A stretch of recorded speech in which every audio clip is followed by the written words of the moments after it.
onye meli fọma olugokwanụ n'omume chai kene onye meli fọma ekene dị mkpa nwanne kene onye meli fọma onye melu gị fọma kene kene onye meli fọma oyi m na-eme n'ife dị mma kene onye meli fọma ọ na-emekwa ife dị mma kene onye meli fọma ekene dike na nke omeleme asị m omekwa ọzọ eto dike na nke ọlụrụ alụ ọlụkwa ọzọ mekwasa ọzọ n'elu ọzọ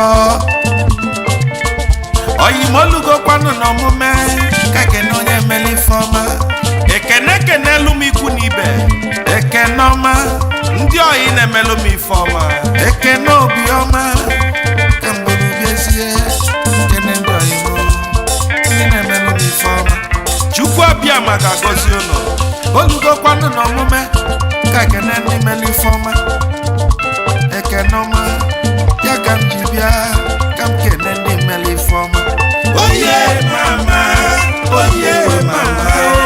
kene onye meli fọma olugokwanụ n'omume chai kene onye meli fọma ekene dị mkpa nwanne kene onye meli fọma onye melu gị fọma kene kene onye meli fọma oyi m na-eme n'ife dị mma cha kene onye meli fọma ọ na-emekwa ife dị mma kene onye meli fọma ekene ọma ya ka m ji bịa ka m kene ndị ọyịma ndị na-emelụ m ife ọma OADC otu nwere obi nwanne ịbịa na OADC United Kingdom anyị nwelu ndị obi fadị ọcha ndị be anyị mma mmanụ Chief Kanayo Akabuike akpụ nwa na Anọfịa President OADC UK and Ireland isi 70 na OADC Head of Igbo Culture and Tradition in Diaspora akpụ nwa na Anọfịa OADC kachanụ nna m ole nwa na Anọfịa ifi na-eme n'odologo anya akpụ nwa na Anọfịa anyị wee na-ekene Chief Dr.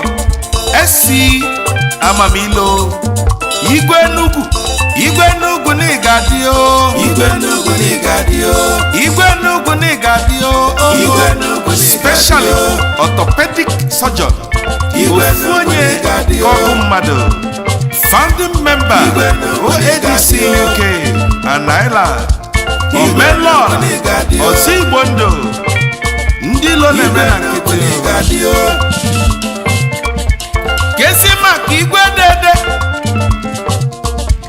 dede n'Umunri nwanne gị nwoke Ifekwulife Akwudebe founding member OADC UK and Ireland igwe dede ebulugo m ekene ka m kene Chief James Okafor ọzọ surplus bịa kene ọzọ surplus renowned pharmacist in the UK ọzọ surplus cabinet member Aba Royal Kingdom ọzọ surplus ọzọ njikọ ọka ọzọ eze Chinyere ọzọ surplus ọma ka m kene nwunye gị Madam Lucy Okafor iru di ya napa ojefi njikọ ọka nwanyị eji ngoli wee malụ kedu maka His Royal Highness LN Ezaba 1 Igwe Chikwadolo ọzọ surplus na-ekene gị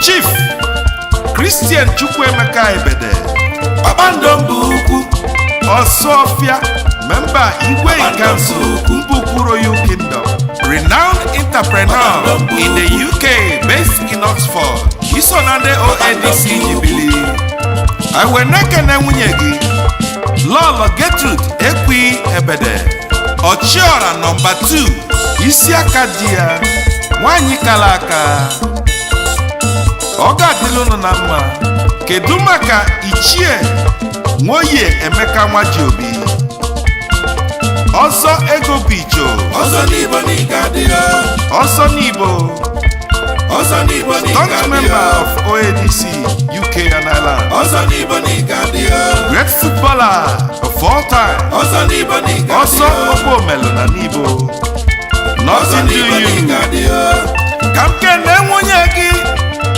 Dr. Chinelo Nwajiobi omenwa na Igbo Born of Umunya Royal Kingdom na Njikọka ni Menakaya wisi nwanne na-ekene aiwe nekene Chief G.I. Okoye Ọsọnridigbo Ọfọnechenze Ọsọnridigbo Ọsọmma 1 na nri Ọsọnridigbo Ijiọfọ nna omenani na OADC Agụba Agụghị ka m kene nwunye gị Lọlọ Benedict Tabansi Okoye Ugobunze Ugodie nwanyị manalili ibe ya Ada si na be igwe Ada Tabansi ọ ga-adịla unu na mma ebulugo m egede njeju ka bịa ka m kee n'ọhịmọma Chief Ndụ Agụba Ezigbo Ọzọ Ebubago na Enugu Ukwu Ọsọn OADC founding member ọgaranya OADC oke mmadụ aiwe nekene Chief Imadije Nwachinemelụ Wanofamobia okwu eziokwu na OADC founding member and pioneer nwoke ọmachi gọziri ya n'ezinụlọ ya Nwachinemelụ gaa n'iru n'egwu adịrọ ya mgbe na-ekene nwunye gị Mrs. Comfort DJ Mmasị Olu Osodieme General Secretary OADC Wives UK and Ireland ọ ga-adịla unu na mma anyị abatago na Nise ka nke n'ezi ọyị Mr. Sam Nite nwanne Kennedy Photos Onitsha Nite Nise CEO Nite Digital Specialist Event Consultant founding member OADC UK and Ireland n'Igbo na Nise dịka aka ekpe n'ụtụlọrụ itite nye nwanne ya ọta wee bulaba ekene ka m kene nwunye gị Mrs. Romanda Nite College ụmụnwaanyị founding member OADC Wives UK Osodieme na ala bekee ọ ga-adịla unu na mma Nite Nise anyị ekunigo njem wee batazie na nnekwu ọka Anambra State Capital batazie na be Chief I Arinze Esoka n'Igadio Oimama n'Igadio Eso onye nweli ifeno onye nweli mmadụ Esoka Izulu Keme the man they couldn't arrest Ogonogo Dimba my good friend Esoka aiwe nekene Chief Chris Obiokafo Odu one of Aba in Agata local government area of Anambra State Secretary OADC UK and Ireland oke mmadụ n'aba oyimolugo kwanu n'omume kekene onye emeli ifeọma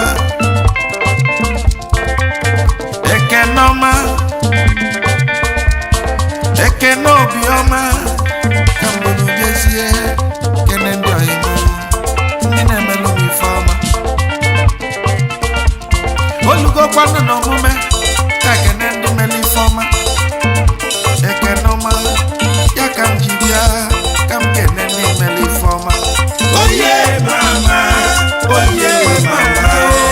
kene onye emeli ifeọma anyị abatago na n'Igbo ka anyị kenezie kene onye emeli ifeọma Ambassador George Sunday Uzonwa eze oti mgbodomgbo na n'Igbo oti mgbodomgbo n'ịdị mma Justice of Peace Okpudo, oti gbọdọgbọ n'ịdị mma, President Nibo Family Association oti UK, gbọdọgbọ n'ịdị mma, Azubuike, oti gbọdọgbọ n'ịdị mma, Obimma, oti gbọdọgbọ n'ịdị mma, Founder Formula One Football Academy, oti gbọdọgbọ Managing Director F1 FC, oti gbọdọgbọ n'ịdị mma, Health and Welfare Secretary OADC UK. oti gbọdọgbọ n'ịdị mma, Ka m kene nwunye gị Lolo Blessing Uchechukwu Ụzọnwa, Joyce Otimbodombo, First Lady n'Igbo UK, ezi nwanyị dị ụkọ, Member OADC Wives UK and Ireland.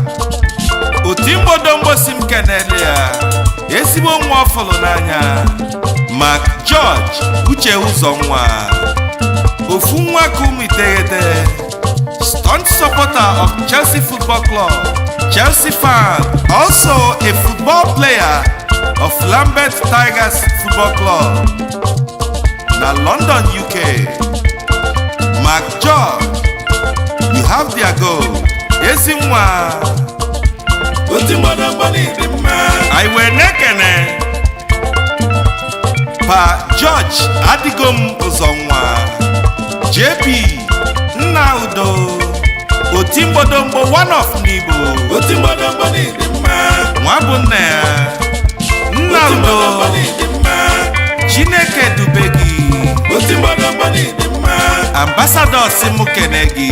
oti gbọdọgbọ n'ịdị mma, Anyị wee na-ekenezi nne Madam Esther Ngozi Ụzọnwa, Nii Eze, Nne Udo, onye ọcha si Afrịka, Gold Ojiogu, Adaeze n'Ụmụawụlụ Ọka South Local Government Area of Anambra State, onye ọcha bịalụ di na be Ụzọnwa, mama onye ọ ga-adịlị mma, Ambassador si m kene gị. oye mama, oye mama, kene onye meli fọma, Ekene dike na nke omeleme asị m kene onye meli fọma, eto dike na nke omeleme kene onye meli fọma, anyị wee na-ekene kene onye Injinia meli fọma, Nelson Ụzọnwa, nwa bụ nne kene onye ya meli fọma, odogwu n'Igbo ji eje mba, Ugochi Kene onye meli Gentleman ome nwanne. Anyị wee na-ekene nwunye gị Lady Lois kene Chidimma onye meli fọma, Ibekwe Ụzọnwa, Stainless, kene onye meli fọma, ezigbo nwaanyị si Ụmụahịa bịa na n'Igbo, kene onye meli nwaanyị fọma, mara ọgọ, obi dị ya, kene onye meli ọ fọma, ga-adịrị unu na mma. kene Ka esi onye meli maka fọma, Injinia Tangod Chukwudị Ụzọnwa, kene onye meli fọma, Ogbuefi nwa bụ nna ya, Udechukwu telu kene onye mmadụ, meli fọma, onye obiọma. Anyị kene wee onye na-ekene meli nwunye fọma, Lady Ọgọchukwu Ụzọnwa, kene onye meli fọma, agbala aka ibe ya, Fashion, kene onye meli fọma, Ọkụlọka, Mission kene onye meli Possible, fọma, ezi nwanyị dị ụkọ.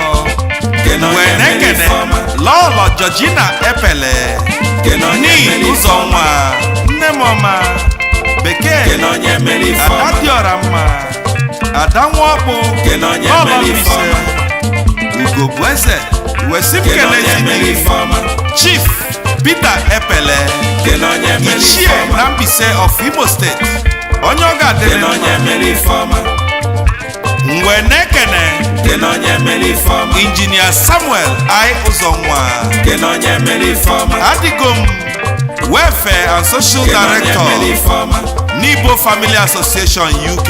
kene onye meli Wilson fọma, na-ekene gị, ezi enyi ka nwanne. kene onye meli Wee fọma, na-ekene nwunye gị Lady Ifeoma kene onye meli Ụzọnwa, fọma, Silva ụmụ nwanyị.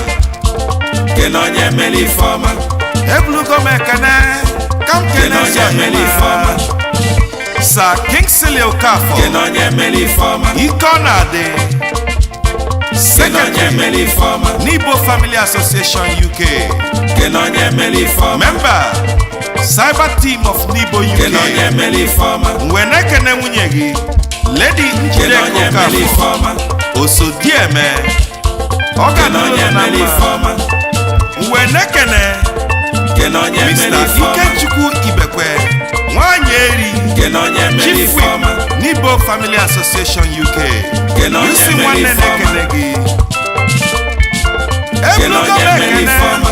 ka m kene Sir Pius Chichi Kene onye mere Ifeọma. Akụkwe Nze Akụ Ebugo Kene onye mere Ifeọma. Kụcha bụrụ ụjọ Kene onye mere Yusi Ifeọma. nwanne na-ekene gị mgbe na-ekene Kene nwunye onye mere gị Ifeọma. Barrister Mrs. Jennifer Akụkwe Kene onye mere Ifeọma.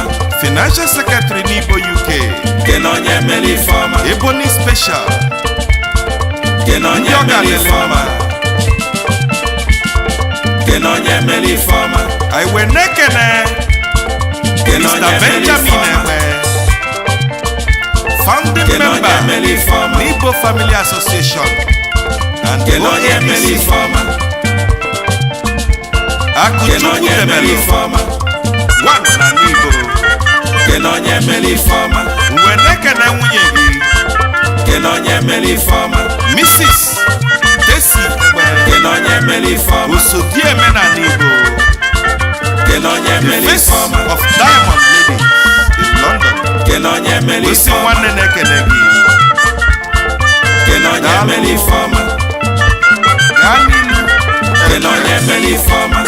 Oye mama, oye mama. Kene onye mere Ifeọma. Ekene dike na nke omeleme asị m Kene onye mere Ifeọma.